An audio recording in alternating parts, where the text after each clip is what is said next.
Hello everybody, happy Frog Friday.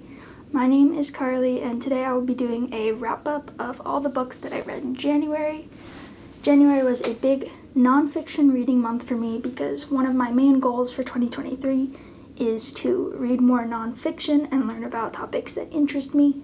These are the 11 books that I read in January. I started off the year with The Strange Library by Haruki Murakami, which I gave 4 stars. For my first book of the year, I picked this up without knowing anything about it except that it was by Murakami and it was a very short book. I was on my winter break and I only had a few more days left before I had to travel back to school, and I really wanted to read a physical book, so I needed something really short, and I also didn't have a ton of time to be reading because I only had a few days left with my family, so I was spending a lot of time with them. I read Kafka on the Shore last year and really liked it, so I wanted to give another one of his books a shot, and I figured why not do this one? It's the shortest one I could find. It's a super short multimedia story that can be read in one sitting. It's around 100 pages, but can be read in under an hour because the font is super big. The margins are really wide, and a lot of the pages are filled with pictures on the whole page. I think it's best to go in knowing nothing about it, but it is a very weird story. I'll give you just a 1-sentence summary, and I don't think you should look any more into it past that.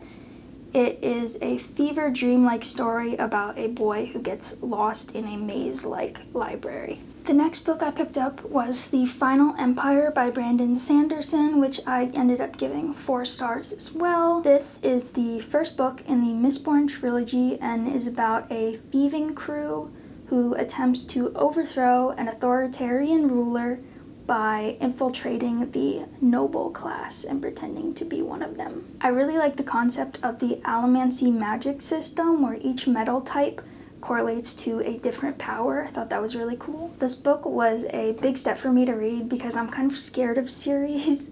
I tend to only read standalones. This was also my intro to Sanderson and fantasy in general. I think I gave it 4 stars rather than 5 because it's so hyped up on BookTube. I had really high expectations for it. I also wasn't expecting it to feel like a young adult story since it is categorized as adult. My first nonfiction of the year was 101 Essays That Will Change the Way You Think by Brianna, which I ended up giving 3 stars. This is a self-help type of book that is exactly what it sounds like. I pretty much only picked it up because I was looking for a nonfiction book, and when I went on Libby to the available section, it was the top book for nonfiction. It was kind of a disappointment. Looking back at it now, I don't remember a single thing from it. In my opinion, it consists of very repetitive, basic reassurances. I felt like many of the essays were unnecessary and added nothing new to it, and that the author was just trying to add them to get up to that 101 count number that she wanted for the title. The next one I went with was Daisy Darker by Alice Feeney, which I gave 4 stars. I really like this one.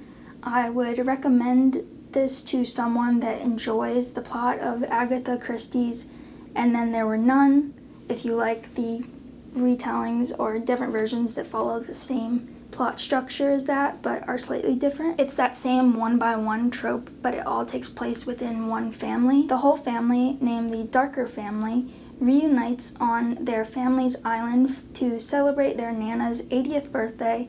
However, when midnight rolls around, Nana is found dead. The rest of the family starts getting killed off one by one, and they are stuck on this island until the tide goes back out. This switches between the present with everyone getting murdered on the island and then the main character, Daisy Darker's life as she was growing up in her childhood. My next book also took place on an island, and that was The Island by Adrian McKinty.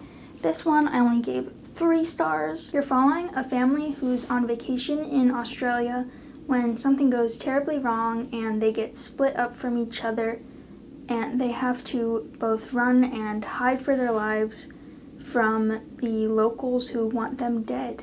I had high expectations because it had all the components for a book that could potentially be a 5-star read for me. Generally, if something takes place on an island, you're automatically getting at least a 3, if not a 4 right away, no matter what the rest of the book is like. However, this one just didn't work for me. I didn't like the direction that it went in. I also didn't feel particularly attached or cared for any of the characters at all, so even though it was high stakes, it didn't feel that high stakes to me as a reader because I didn't really care what happened to any of them. I guess I was on a roll with islands now because my next read was another nonfiction called Islands of Abandonment by Flyn. And this ended up being my first 5-star of the year, so that was exciting. I saw this book in one of Emily Fox's videos. I can't remember the exact video, but if I can find it, I will put it up above. It was a really enjoyable read and super interesting. It was made up of many different stories of places where people used to live and why they're abandoned now and how people left and what the areas look like now. One example is like Chernobyl, which I'm sure you already know about, but there's tons of other ones that I had never heard of a lot of them, so I would definitely recommend giving this one a shot if abandoned places interest you at all. This one I'm going to have to read the title off of my computer because it is very long and I cannot remember it. So this one is Entangled Life: How Fungi Make Our Worlds, Change Our Minds, and Shape Our Futures by Merlin Sheldrake. I gave this one 4 stars. First of all, I just want to mention the author's name, Merlin Sheldrake. That's a fantasy character right there. I don't know if that's a real human being or not. I thought it was a very easy read, accessible for all knowledge levels. It was made up of both facts and information about the organisms, but also just personal experiences that the author has had with them. It talks about the potential benefits and possible future use in everyday life and research based on how they were used in the past and how different cultures use them even right now. My next book was another 5 stars, and that's Under the Dome by Stephen King. I'm definitely going to make another video on this, but I would say it's got to be in my top 5 King books for now. I loved it. It was non-stop action, and even though it's quite a tome of something like 1,000 pages, it flies by.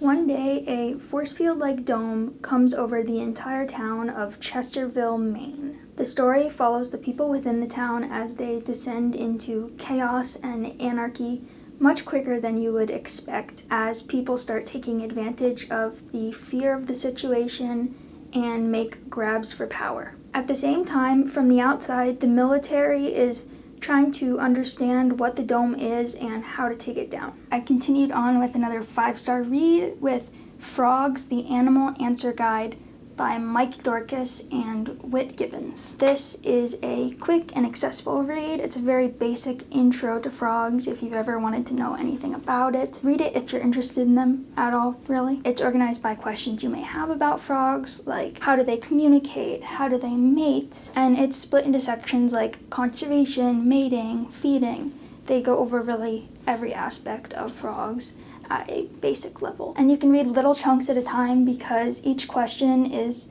half a page to 2 pages long, so you could just read one question, put it down, pick it up whenever you want. It's not like you need to read the whole thing in order. Next up was Stiff, The Curious Lives of Human Cadavers by Mary Roach.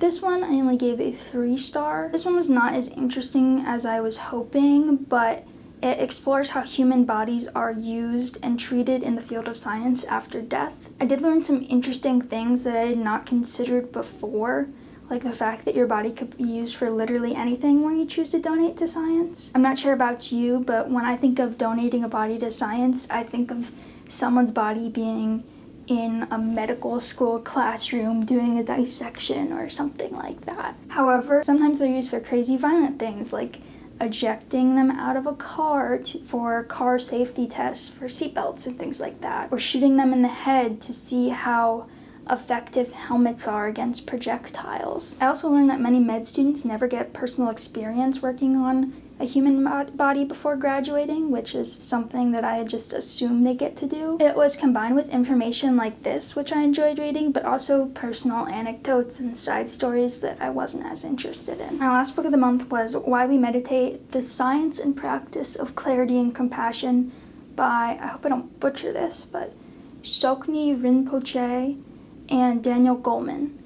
This one I ended up giving a 4 stars. I read this one through audiobook, and I keep going back and forth on whether I would recommend this through audio or not, because since there's 2 authors, there's also 2 narrators, and I absolutely loved one of the narrators, but then hated the other narrator's voice. The one narrator that I liked, I didn't realize until I looked up who it was, but he is, first of all, his voice is very relaxing, but he is a character on my favorite TV show, Lost, Dr. Pierre Chang. It switches between describing various meditation practices and then explaining the science behind those meditation practices. I say science in air quotes because I don't think I would describe it as science.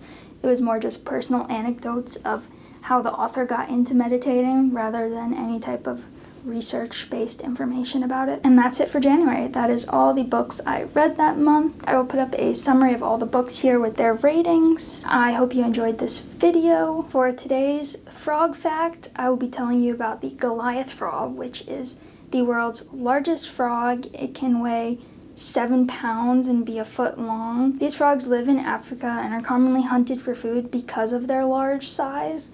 They're actually big enough and strong enough that they can move rocks around in the water to make their nesting sites. Pretty cool frog. Again, thank you for watching. If you like this video, please give it a thumbs up.